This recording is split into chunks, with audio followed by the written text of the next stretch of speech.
We will begin with opening statements by the three senior officers to my right here, who have been directly overseeing operations during Operation Sindoor. We have Lieutenant General Rajiv Ghai, Director General Military Operations, who will cover the aspects related to land domain.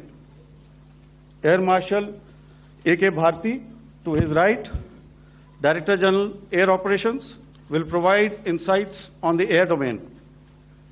And to my right is Vice Admiral A.N. Pramod, Director General Naval Operations, who will cover aspects on maritime domain. Following their briefings, we will move on to the question-answer session. I now request the DGMO to commence the opening brief. Thank you, Sandeep. A very good evening to all of you, ladies and gentlemen. You are all by now familiar with the brutality and the dastardly manner in which 26 innocent lives were prematurely terminated at Pahalgam on the 22nd of April.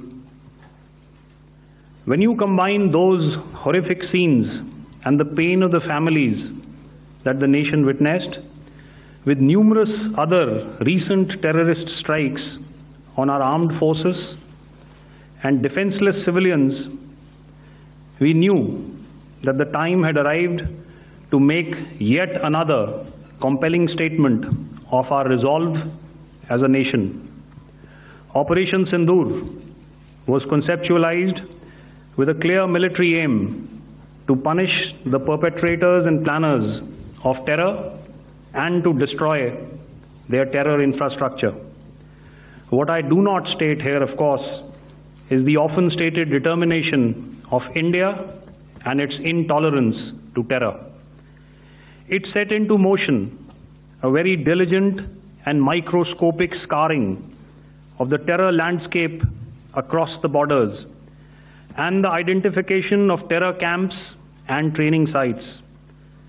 The locations that emerged were numerous, but as we deliberated more, we realized that some of these terror hubs were now bereft of any presence and had preemptively been vacated, fearing retribution from us. There was also a term of reference and our own binding, self-imposed restriction to target only terrorists and thus prevent collateral damage. There were 9 camps that you are now all familiar with, which were confirmed by our various intelligence agencies to be inhabited. Some of these were in POJK, while there were others that were located in the Punjab province in Pakistan. Nefarious places such as Muridke, the hub center of the Lashkar-e-Taiba, has over the years bred infamous characters such as Ajmal Kasab and the likes of David Headley. What followed was a careful scrutiny of each of these sinister locations, their layout, configuration, even the type of construction in each structure, and the terrain obtained around these. This was with an obvious intent to deduce and identify the exact vector that was required for their neutralization, as also the eyes in the sky that we would send up to ensure that we brought back evidence that we had indeed targeted what we set out to. The precise images of these engagements on that fateful and historical night have already been showcased during the first press statement on the 7th of May that was helmed by our Foreign Secretary. I have no doubt in my mind that we achieved total surprise, and those strikes across those 9 terror hubs left more than 100 terrorists killed, including high-value targets such as Yusuf Azhar, Abdul Malik Rauf, and Mudassir Ahmed. that were involved in the hijack of IC-814 and the Pulwama blast. The line of control was also violated soon after by Pakistan, and the erratic and rattled response of our enemy was apparent from the number of civilians, inhabited villages, and religious sites such as Gurudwaras that were unfortunately hit by them, leading to a sad loss of lives. The Indian Air Force played a major part in these strikes by engaging some of these camps, and the Indian Navy provided wherewithal in terms of precision munitions. The Indian Air Force obviously had their assets up in the sky, and I will here request Air Marshal Bharti, the Director General of Air Operations, to detail for you the methodology that the men in blue adopted to successfully manifest this mission. Thank you, Rajiv. A very good evening, ladies and gentlemen. It indeed is a difficult time that we have to come here like this and brief you. We could have done without this, but we had no choice. As the DGMO has detailed, the event was precipitated by the dastardly act at Pahalgaon. The sequence of events have already been detailed.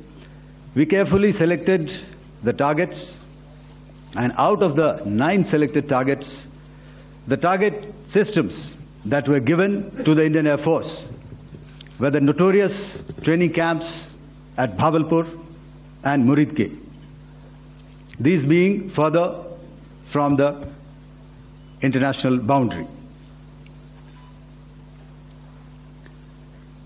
Through critical target system analysis, we analyzed what was to be done to annihilate these targets and plan to engage these targets with precision air-to-surface guided munitions so as to avoid collateral damage.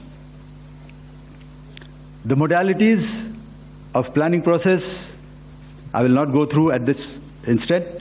However, what I would like to show you is the results that we achieved through our targeted air strikes. Could I have the second slide, please?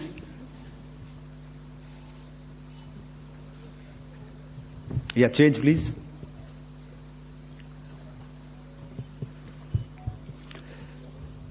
Okay.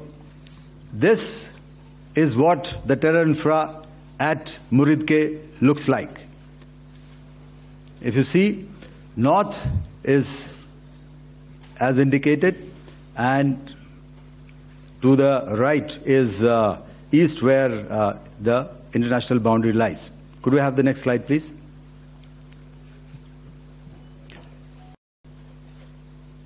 Orientating. Just go back to one slide. Okay. Please have a look at this red building, the series of buildings out here, and this empty ground. Next. If you relate, the empty ground is here, and you see this is the first weapon that is impacting. This is the impact point number 1 on Muridke training camp with our precision guided weapons on early morning 7th. Next, please. Keep your eyes glued for the second weapon coming in and the second impact on the selected target point. Next slide, please.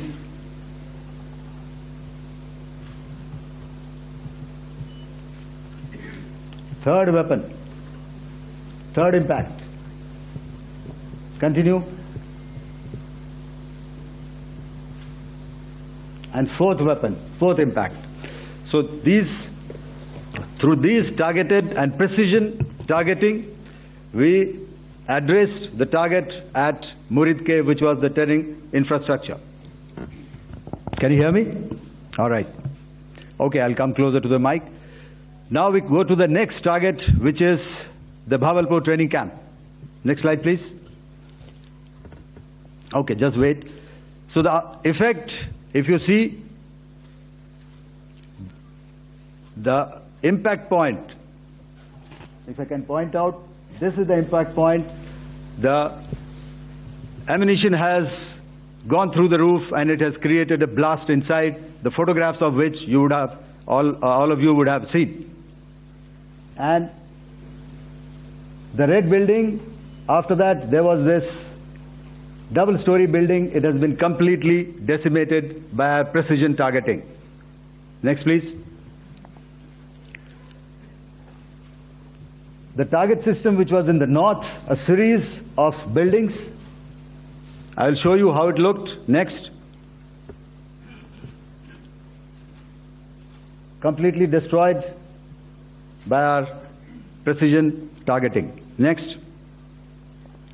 Now coming to Bhavalpur, this is the target complex that we are dealing with, a fairly large target complex. So we had to carefully choose the points that we needed to address, which were high value and which would meet our stated objectives of eliminating the terrorists. I would like to draw your attention to this red canopy, and in relation to that I would cover the targets. One target system is a series of buildings here, other one here, and other one out here. Next slide, please. This is how it looked before, and this is how the building looked after the impact of the weapon, and orientation in relation to this red canopy you can see here. Next, please. Before, next, and after. The roofs have completely collapsed. Next. This is the target system. Next. Precision targeting, and we have achieved our objectives here. Next. All right. So that was what we did on the 7th. Our objective was to address these two terrorist camps, and that we did with precision. And thereafter, we maintained a robust air defense posture, because remember, our objective was to target the terrorists and terrorist infrastructure, not any other infrastructure, not the Pakistani military, not the Pakistani any other infrastructure. So that is what we have maintained on the 7th of May.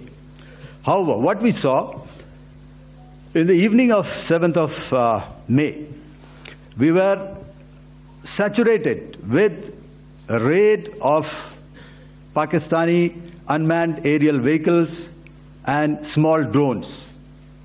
And these came in waves in our civilian areas, over our military installations, and all of them were successfully intercepted. Few of them did manage to land. However, there was not much damage that they did. And we have our robust counter-US hard kill and soft kill systems which did the job. However, the difference here was that we had targeted the terrorists. The adversary now has targeted our civilians and the military infrastructure. So it had to be responded to. So in a quick and calibrated response, that very night, we struck their radar installations at Lahore and close to Gujranwala, the LYT installation, to indicate to him that we are ready, yet we do not want to escalate. Our fight was with the terrorists and not with the Pakistani military establishment. Thank you. Thank you, Air Marshal Bharti. So, ladies and gentlemen, he's outlined operations not only on the night of 6th and 7th of May, when Operation Sindoor commenced, but also on the subsequent night. Being well aware and familiar with the congenital and impulsive nature of our adversary, and even though we did attempt to reach out and communicate our compulsions to strike at the heart of terror to my counterpart in the immediate wake of Operation Sindoor, the request was brusquely turned down, with an intimation that a severe response was inevitable and in the offing.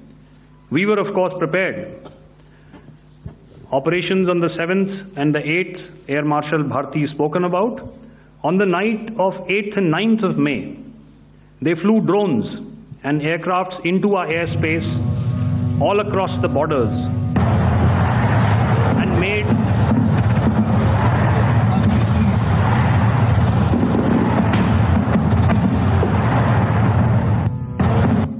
and made largely unsuccessful attempts to target numerous military infrastructure. Violations on the line of control by Pakistan also commenced yet again and precipitated into fierce arty engagements. The air operations on the night of 8th and 9th of May, I'll yet again request the DG Air Operations to cover.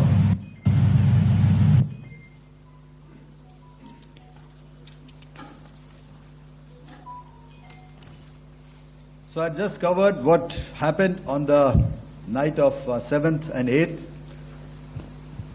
What we found that on the night of 8th and 9th, starting as early as 22:30 hours, our cities had a mass raid of drones, unmanned aerial vehicles, UCAVs, starting right from Srinagar, going down right up to Nalia. It was a mass raid in waves, and it was relentless. However, we were prepared, and our air defense preparedness ensured that there is no damage on ground or to any of the intended targets that the enemy might have planned for. The difference between 7th night and 8th night was that on 7th night, he sent in his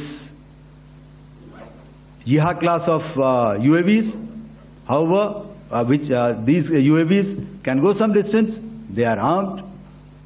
However, on the 8th, less numbers of armed UCAVs were there or UAVs were there, and more numbers of quadcopters, maybe for surveillance or just for harassment of civilians. This continued till midnight. Our air defense preparedness ensured that there was no damage on the ground, either to the military installations or to the civilians. However, the enemy had yet again shown that he wanted to up the ante and he wanted a fight, and we were up to the task.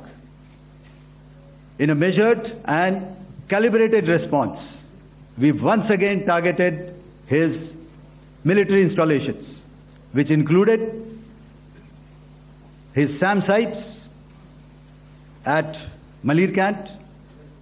This also included his surveillance radar sites at Lahore and close to Gujranwala. These were suitably addressed, and thereafter his drone attacks continued even till morning, which we countered, and during the daytime there was some respite.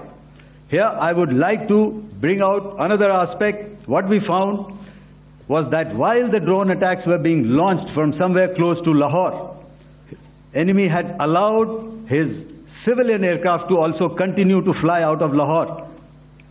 Not only his own aircraft, but international passenger aircraft, which is quite insensitive, and we had to exercise extreme caution, even at the cost of some tactical disadvantage, to ensure that there is no damage to any of the civilian aircraft. And this was also brought out in our press briefing during the day. So I will now hand over to my colleague to cover the events of 9th onwards. On land, we also undertook certain measures such as deployment of air defense and electronic warfare assets to establish an integrated grid with the Indian Air Force and I have seen and heard some of you wax eloquent about the benefits of such an architecture when it comes to negating and combating air intrusions. We also carried out deployment to include movement of our forces in the land, sea, and air domains. The night of the 9th and the 10th of May saw similar intrusions by drones and aircrafts, and this time there was a concerted effort to target airfields and some very, very important logistic installations, albeit yet again unsuccessful and denied gallantly and efficiently, I must say, by the integrated Indian Air Force and Indian Army Air Defense. We further strengthened our deployment and also initiated some pressure points to send a very clear and unambiguous message to the other side to desist from any misadventures on land. Some of the airfields and dumps saw repeated attacks in waves from the air. All were thwarted. The Pakistan Army has reported to have lost approximately 35 to 40 personnel in artillery and small arms firing on the line of control between the 7th and the 10th of May. What the other side had probably also not reckoned with was the speedy and precise turnaround and hit back by the Indian Air Force. And I will yet again ask Air Marshal Bharti to speak about these significant and game-changing strikes. I will thereafter request Vice Admiral Pramod, my colleague and Director General of Naval Operations, to tell us about some very telling naval maneuvers in the Arabian Sea that exerted pressure on the night of 9th and 10th of May. Over to you, sir. Thank you. Commencing about 2000 hours, that is 8 p.m. local time, on 8th of May, several Pakistani unmanned aerial systems, drones, combat vehicles attacked multiple IF bases. These included Jammu, Udhampur, Pathankot, Amritsar, Bhatinda, Nal, Dalhousie, Thois, Jaisalmer, Uttarlai, Falodi, Nalia. These were almost simultaneous and they came in waves. All our AD guns and other systems were waiting for them. All these waves were neutralized by our trained crew using the air defense systems that they have, and also some of them were utilized using our legacy systems like Pechoras and IF Summer, which we have recently acquired. And some were neutralized by the Garud snipers. There was no damage on ground from these incursions and these mass raids, if I could call them, from the Pakistani side.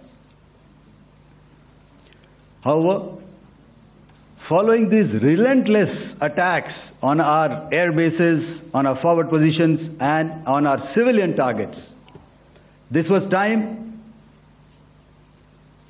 to convey some message to our adversaries. And therefore, a decision was taken to strike where it would hurt. And towards that, in a swift, coordinated, calibrated attack, we struck his air bases, command centers, military infrastructure, air defense systems across the entire Western Front.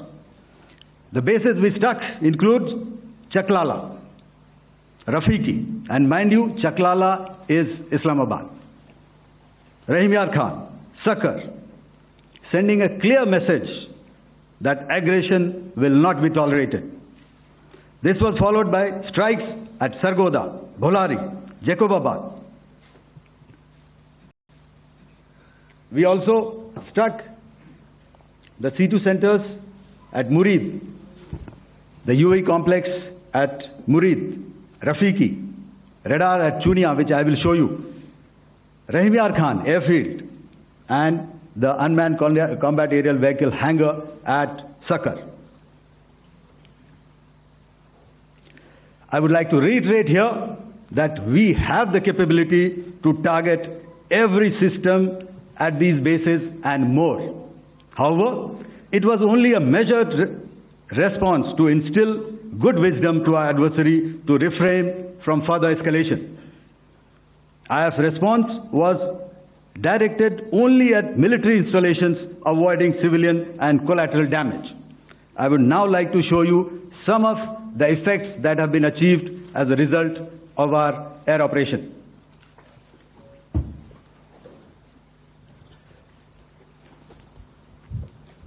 Here is the Pasrur air defense system, if you could see.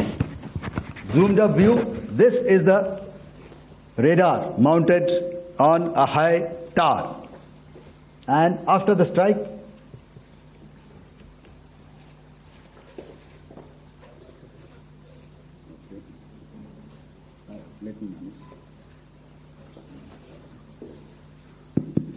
thank you. Can you hear me? Yeah, thank you. And after the strike, this is what has happened. This radar has been taken out, completely burnt. Next slide, please.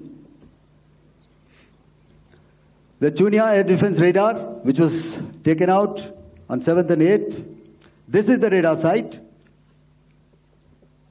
A blown up photograph, once again, on a tower. Not very clear, but what you see very clearly is the after effect after we have struck.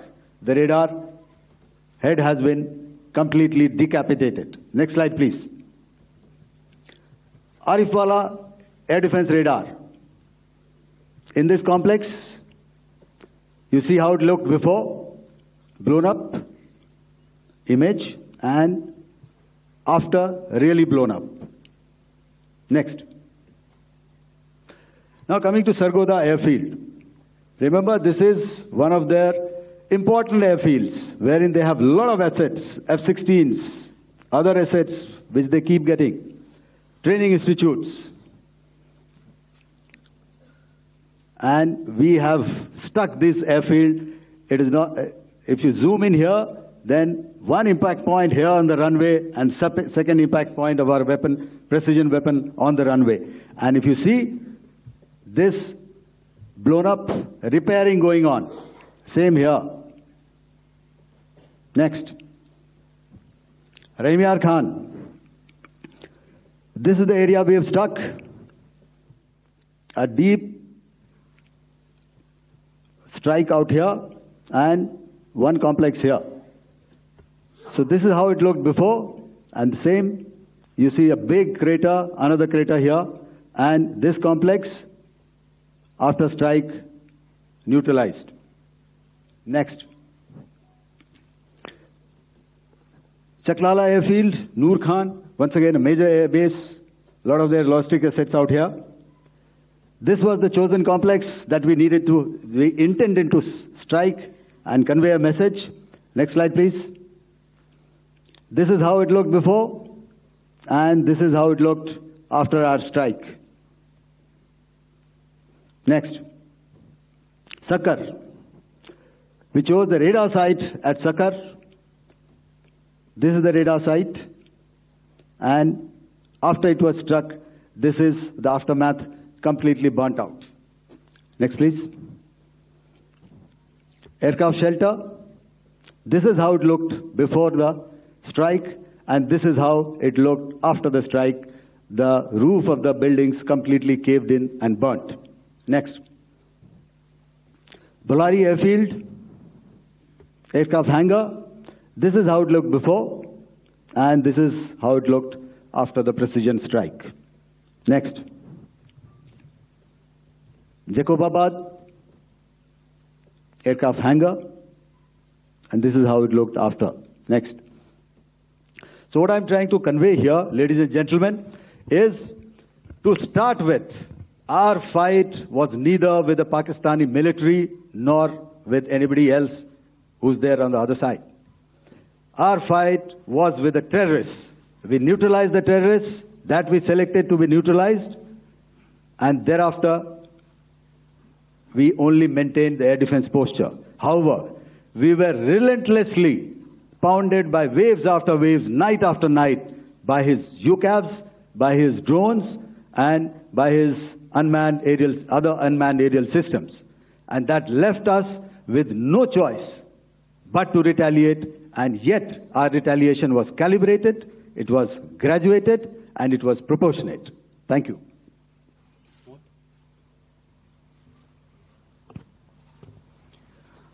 Good evening, ladies and gentlemen. In the aftermath of the cowardly attacks on innocent tourists at Pahalgam in Jammu and Kashmir by Pakistani-sponsored terrorists on 22nd April, the Indian Navy's Carrier Battle Group, surface forces, submarines, and aviation assets were immediately deployed at sea with full combat readiness in concert with the joint operation plan of the Indian Defence Forces. You may be aware that we tested and refined tactics and procedures at sea during multiple weapon firings in the Arabian Sea within 96 hours of the terrorist attack. The aim was to revalidate our crew, armament, equipment, and platform readiness to deliver various ordnance on selected targets precisely. Thereafter, our forces remained forward deployed in the Northern Arabian Sea in a dissuasive and deterrent posture with full readiness and capacity to strike select targets at sea and on land, including Karachi at time of our choosing. The forward deployment of the Indian Navy compelled Pakistani naval and air units to be in a defensive posture, mostly inside harbors or very close to the coast, which we monitored continuously. The Indian Navy maintained seamless maritime domain awareness throughout the duration and was entirely aware of the location and movement of Pakistani units. In effect, we had and continue to have good battle space transparency using our maritime domain awareness grid. As you are aware, our response has been measured, proportionate, non-escalatory, and responsible from day one. Accordingly, the calibrated approach considered all options, including the ability of the Indian Navy for offensive action from and at sea. As part of this escalation control mechanism, the application of force by the Navy was planned in a synchronized manner in coordination with the Army and Air Force, the highlight being teams from the three services working closely in an integrated manner. Along with the kinetic actions by the Indian Army and Indian Air Force, the overwhelming operational edge of Indian Navy at sea contributed towards Pakistan's urgent request for a ceasefire yesterday. As we speak, Indian Navy remains deployed at sea in a credible deterrent posture to respond decisively to any inimical action by Pakistan or Pakistan-based terrorists. Thank you. Samno Varna, Jai Hind. Now I'll hand over to Director General Military Operations for further proceedings. Director General Military Operations for further proceedings. Ladies and gentlemen, on the 10th of May, in the morning, even as we were getting into a huddle to wargame the events of the previous night, a routine exercise, I received a message on hotline from my counterpart in Pakistan seeking my willingness to communicate. Since our initial aim was to strike at terror camps, and all our actions in the subsequent days were in response to the intrusions and violations by the Pakistan Air Force and its army, it was decided that I would indeed speak with my counterpart.